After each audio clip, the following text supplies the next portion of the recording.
This is the Freego X2 Pro, and the first twist of the half throttle told me everything I needed to know about its personality. It's a rowdy, high-power electric dirt bike with pedals, and it absolutely launches. I rolled it out, checked the basics, and within a few minutes I was ripping down a side street with that mix of grin and whoa, this thing is serious. Key features that stood out to me right away. A 60-volt 30-amp-hour battery, that's 1800 watt-hour, a 3000-watt nominal motor that peaks at 6000 watts, claimed torque around 130 Nm, full suspension, and hydraulic brakes with 4-piston calipers and 203mm rotors. If those numbers sound like marketing fluff, here's the simple version. Nominal versus peak power means the motor can run at 3000 watts all day, but it can surge up to 6000 watts for short bursts when you punch the throttle. Torque is the twist that gets you moving from a standstill and pulls you up hills. And big rotors with 4 pistons are what you want when a heavy e-moto starts moving fast and you need confident stopping power. From my experience, throttle response is super snappy. There's a slight lag right off zero, then it hits hard. In city mode, the bike caps out at 28 miles per hour and dials the output down, which makes neighborhood and bike path riding manageable. Flip to off-road mode, and it wakes up. I clocked 45 to 48 miles per hour on GPS on level ground, tucked with a fresh charge. The listing says up to 52 miles per hour. Maybe with the right conditions, lighter rider and a tailwind, sure. But for me, mid-40s to upper 40s is realistic. Either way, it's fast enough to demand motorcycle habits, gloves, full-face helmet, and real braking distance. The frame on my unit is the high-strength steel version. On paper, it adds durability without a ridiculous weight penalty. The spec says about 105 pounds, and it feels every bit of that when you're lifting it up a step. On the move, the weight isn't a problem. But you do notice the big rear hub motor when the terrain gets choppy. A hub like this adds unsprung weight to the rear wheel, so the suspension has to work harder to keep the tire glued to the ground over repeated hits. The front and rear shocks soak up potholes and washboards surprisingly well, and I'd call the ride plush and stable. I wouldn't take this off a jump line, but for dirt paths, fire roads, and rough city streets, it's a confidence booster. Brakes are a highlight. The 4-piston setup bites smoothly and hard, and lever feel is predictable. Coming down a steep, stop sign hill at 35 miles per hour, I could trail brake into the intersection without fade. That matters on a bike that accelerates like this. The 19x2.0 knobby tires get decent grip on packed dirt and gravel, and they roll fine on pavement, but the 2.0 width is narrow for the weight and speed. On rougher surfaces, I kept eyeing wider rubber for more cushion and puncture resistance. The M5 display reads clean in daylight. Speed, battery percentage, trip, no nonsense. I couldn't change much beyond the basics, and on my unit there's no obvious brightness control, so at night it's brighter than I'd like. Pedal assist is there via a magnetic sensor, which means when the crank turns, the motor wakes up to help. It's not like a natural mid-drive bike, it's more of an on-off kick that helps you roll from a stop. The 7-speed drivetrain is useful to spin the legs and keep cadence at lower speeds, but let me be honest, this rides more like a small electric motorcycle with token pedals. I used the pedals to get moving quietly, to keep it legal in certain places, and as backup when I limped home once. If you're taller, pedaling feels awkward because of the geometry and seat-to-pedal relationship.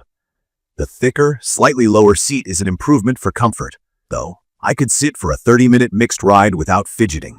Charging and range are where expectations need to match reality. The battery is removable, which I like, but it's heavy.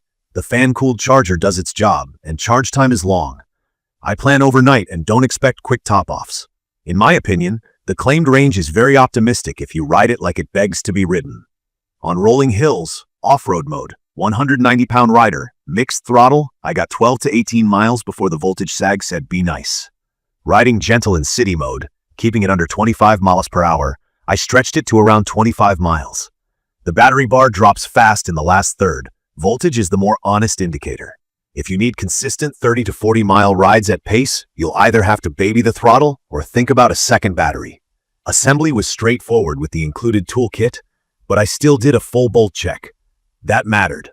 My rear rotor bolts and a caliper mount needed a snug, and the headset settled after the first ride. I had one flat early on from a tiny metal shard, so I swapped to thicker tubes and added sealant. I also trued the rear wheel after about 50 miles. The spokes bed in, and a quick check keeps it straight. None of this is scary if you're handy. If you're new, it's doable with patience and a couple of YouTube tutorials. But factor it in. Reliability has been a mixed bag for me. The core motor and controller have held up under hard sprints and hill climbs. The charger worked fine out of the box and still does. The display once glitched and stayed in kph. A power cycle fixed it. I noticed surface rust starting on 2 small bolts after a wet day, so I hit the hardware with a protectant spray and made it part of my routine. Little things, but they add up if you don't stay on top of them. When I reached out through Amazon Messages with a setup question, I got a response after a few days. Not instant, not terrible. I prefer faster, but I got what I needed. Handling fits the look. At speed, the X2 Pro is planted and tracks straight. In tighter corners, you steer with your whole body more than with quick bar flicks. It likes a smooth, lean, and steady throttle. Low-speed balance is decent for a heavy bike, and the half-twist throttle makes it easy to modulate without cramping the wrist. The grips are tacky, and stay that way when your hands get sweaty. Lights are bright enough to be seen and to see at neighborhood speeds, though I'd add a stronger helmet light for fast night rides. It's perfect for riders who want motorcycle vibes without going full motorcycle, someone who craves torque, plans shorter, high-fun rides, and doesn't mind doing light maintenance. From my experience, the people who love this kind of machine are tinkerers and thrill seekers who appreciate raw power and can live with quirks. I'd recommend this for advanced riders or confident beginners with mechanical curiosity who understand what 6,000-watt peak actually means on a bike-sized frame. In my opinion, the Freego X2 Pro nails the adrenaline part and lands a solid B on the practical part. The power and braking are legit, the suspension is comfy for the intended use, and the dual modes make sense. The weight, range under heavy throttle, and the maintenance touches are the trade-offs. If your plan is daily long-range commuting, you'll be happier with a lighter mid-drive e-bike that sips power. If your plan is to carve fire roads, hop curbs, blast steep alleys, and smile every time you twist the throttle, this absolutely delivers. In conclusion, I like riding it, I respect it, and I plan around it. I tighten bolts, check spokes, keep the tires protected, and charge early. Treat it like a small moto, not a casual bicycle, and it rewards you with big grins and strong performance. Go in with clear expectations, gear up, and you'll have a blast.